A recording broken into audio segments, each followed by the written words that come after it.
Hi guys, this is Ibrahim Rasul. I'm here today to make you guys a video on step one. I got a lot of messages on Facebook and stuff. I had posted a comment where I'll help you guys make a game plan on how to take down the steps. So a lot of people texted me, so I thought I'd make a video of the basics to at least get the basics down and refer this video to those so they can at least watch the strategy and then we can work from there. So I'm making this video today to how to prep for step one in 6 months. So basically you only need two resources, View World and First Aid. Step one is the beast. Step one is going to be 99% of this USMLE journey. I always tell everybody that step two and step three will become a joke after that. I passed step 2 in 3 months. I passed step 3 a month after step 2. So those exams will become super easy after you take one. I passed step 1 in more than a year. One is the main thing that will build everything, build the foundation for you. So one is the toughest, but once you're through one, you can consider yourself 99% done with the USMLE journey. So how to get through one fast? Fast is like the strategy that I formed. It took me a long time because you know how they say that you have to use Kaplan because you're a student, you need base and this and that. So yeah, they're right, but that's for medical students for like a second year or a third year. For a fourth year or a final year or a graduate, no. You only need two resources, First Aid and UWorld. You can put in other resources, which I'll explain later where to put what in a little bit, but you only need two. The more you stay with these two resources, the faster you'll prep, the faster you'll pass, and the faster you take these exams close to each other, like 1, 2, 3, the faster you're gonna pass them and easier you're gonna pass them because you're not forgetting information from the back that you did 8 or 9 months ago. So you want to go through fast. So the strategy for taking step 1 is you want to start with First Aid. First Aid is divided into the basics and the systems.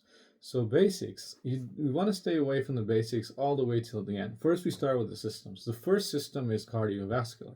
So you start with cardiovascular.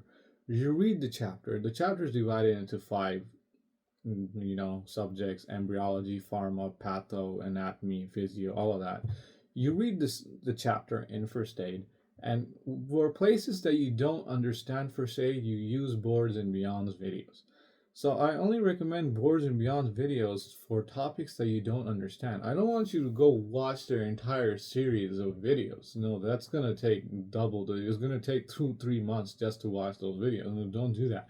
You only want to watch the videos where you really need them, where you can understand something.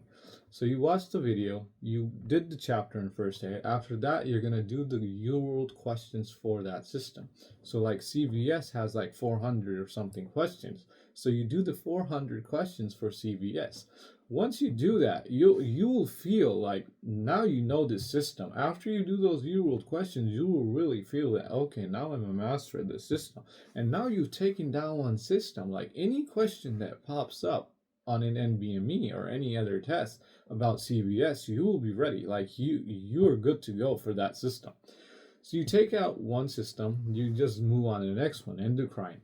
I recommend that you link the systems that are linked together. Like with CVS, I would do renal or respiratory, or with endocrine, I would do reproductive system. You want to put the systems together that are related to each other. They're easy to learn. So once you put the systems, you get all the systems out of the way. There's like 10 or 11 or 12 systems. Once you're done with the systems, that's when you move to the basics. So with the basics, the thing is, with microbiology, I always recommend Sketchy. I know some people don't like Sketchy and they done good without Sketchy, but I did Sketchy myself. Sketchy is amazing. You want to do Sketchy because even years and years later, you will remember certain key details about each organism. Like I can remember very, very key details about organisms that I read years ago. So I always recommend do Sketchy. If you've not done micro now and you're going to start studying for micro, I would recommend study with Sketchy. It makes it fun and you'll remember forever. Like you can take down any exam if you've done Sketchy. So you start with the basics way in the end, right? I also recommend that do not do biochem or biostats until 2 months before your exam. The thing is, those are everybody's weaknesses. Like, nobody can say that, oh, I'm strong in biostats or I'm strong in biochem. Like, that's always everybody's weakness. They always miss questions there. It's very forgettable material. So I always tell people that you want to do those in the end. Statistics and biochem. Always do those two in the end. Before that, you're going to do the pharma, the pathology, the microbiology, all of the other systems. Just do those. They're pretty small compared to the systems that you already finished. The basics are kind of small, so you won't have a lot of URL questions a lot, because a lot of the basic questions, they pop up in the systems. You shouldn't worry about that oh, I didn't read that system and the question just popped up. It's okay. Just do the question, just understand the concept, take some notes, read it. You develop the concept while you do URL. URL is like a book, so you just read URL what they're teaching you. Later when you go hit first aid in the basics, like, it'll pop up and you're like, yeah, I already know this.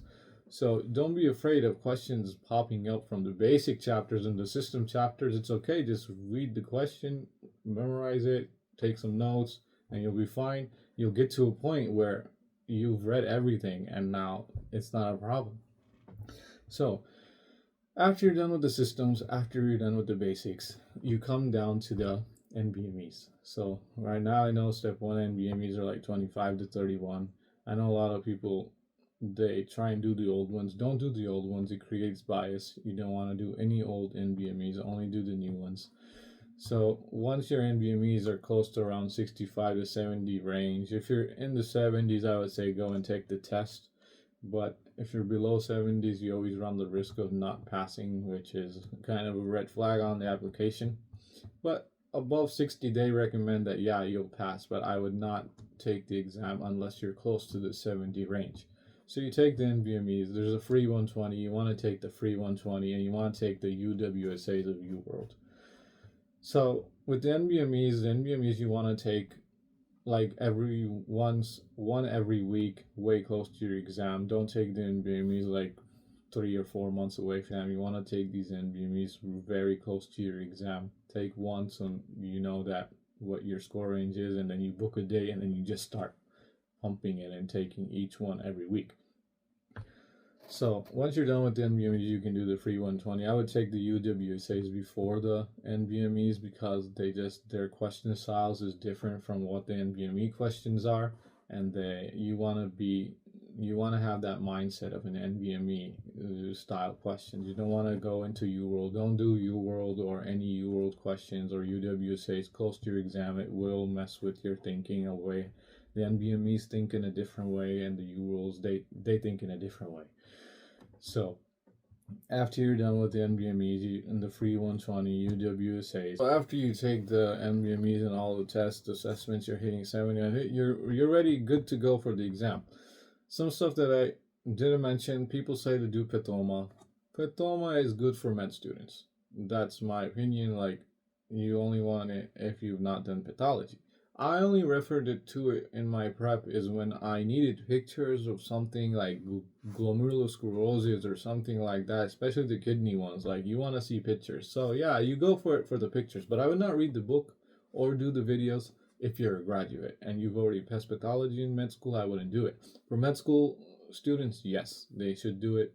It's a very good resource for pathology, and yeah, they should do it. Besides that, for biostatistics, I recommend Randy Neal videos. He's really good on YouTube. He has a huge course of stats. Stats is going to be really important through the USMLE journey, especially on step 3. I got a huge blow in biostatistics when I went for step 3. There was like 60 questions of biostatistics on step 3. So you definitely want to get your stats down for step 1 because there's going to be a lot on step 1 and a lot on 2 and then a huge amount on step 3. And on step 3, it will be a difference between passing and failing. The huge amount of stats on step 3.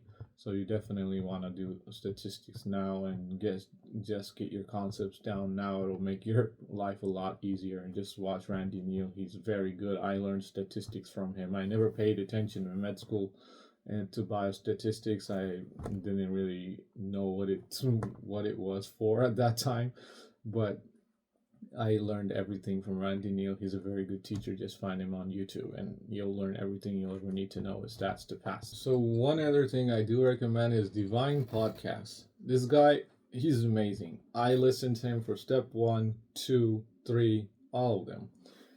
Like, it's not compulsory that you listen to his videos to pass. You might pass without him. Everybody usually does pass without him, but he's amazing. The questions that he talks about in his podcast will actually show up on the real exam. He just has a way of teaching. He's incredible. So if you can listen to all of his videos, if you drive a lot, I used to drive a lot, so I was listening to him while driving. So if you drive a lot or go to the gym or anything, you can listen to his podcast. His podcasts are amazing. You will just listen to a lecture and you'll see questions just start popping up on NBMEs and on the real thing. And you're like, oh man, this guy, he said that. He talked about that. This is it. So I recommend Divine Podcast if you do have the time and you have some time to spare for it. But besides that, you can be done in 6 months with First Aid and UWorld. First Aid, if you take down the chapter, it'll take you 4 to 5 days to read the chapter with Boards and Beyond videos. You take down the chapter 4 or 5 days, then there's like 400 questions for CVS. You can probably, when you start beginning, it's kind of slow. Don't be scared that, oh my God, people are doing 2 blocks a day. I can't even do 1. That's just because you just started out. Once you're more through your prep, you get faster. You understand concepts. You already know a lot of answers that they put in there. You know the concepts, so you start skipping over stuff.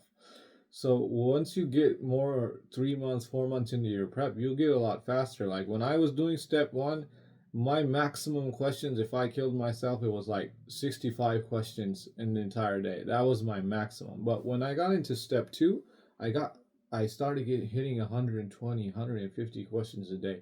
It's because you build that base, you get faster, you start skipping over stuff that you already know. So when you start out, first system, if you do 20 questions a day, don't worry. You're probably gonna catch up later on. I always tell people that the USMLE it's not the trick of being smart or anything, it's being consistent. I tell everybody you gotta do something every day. Don't take a day off. Do 1 question, but do at least something that day. It keeps your mind in there that, oh man, I gotta do something tomorrow. Every day you're gonna you'll have that mindset that I have to do this today, I have to do this tomorrow. Even if you do that 1 question. But if you put a gap in there, take 2 days off, 3 days off, getting back in that mindset, it's just hard. So you always want to just keep doing something every day. If it doesn't matter if it's 1 question, do 1 question, but pick up your tablet, pick up your phone, pick up your laptop, get in bed, do whatever, but do that 1 question and you'll stay consistent. You're moving. Like if you're moving, you're going to get to a destination. If you're not moving, you're just standing still, you're never going to get there. Well, even 1 question a day is going to get you there. So I recommend just doing that. So in the end, I'll say that if you do the system, it'll take 5 days. If you do the UWorld questions, it'll take another 4 or 5 days to do that system's questions. That's about 10 days per system. So do the math. You can totally do this in 6 months. I did it in a year, but I was always working at a full-time job, 8 hours a day, driving 2-3 hours a day. So I still took a long time, but people who are not working, it is very, very doable in 6 months. I tell everybody, very doable in 6 months. You just gotta stay consistent. You just gotta grind for 6 months straight, study 8 hours, 9 hours a day, sometimes 12, whatever you can do. Just keep moving. You'll get there. 6 months is nothing. 6 months will decide the rest of your life. So guys, just quick recap. First Aid, UWorld, Boards and Beyonds when you need them. Sketchy, if you like it. Divine Podcast, if you have the time. This is all you will ever need for step 1. This is for a graduate or a 4th year or a 5th year student. I wouldn't recommend this strategy for any student less than that. I'll make a separate video on how they need to prep. But this strategy is for a graduate, and that's all you'll ever need. You just gotta do these resources. You finish them in 6 months, and you start taking NBMEs, and you should be good to go. If you guys have any other questions or anything at all, you can just leave a comment and I'll go through the comments and reply to everybody. So this is my first video, guys. Do like and subscribe so I can keep making them. I will make a step 2 and step 3 video and a video for the students less than a 4th year. Bye guys.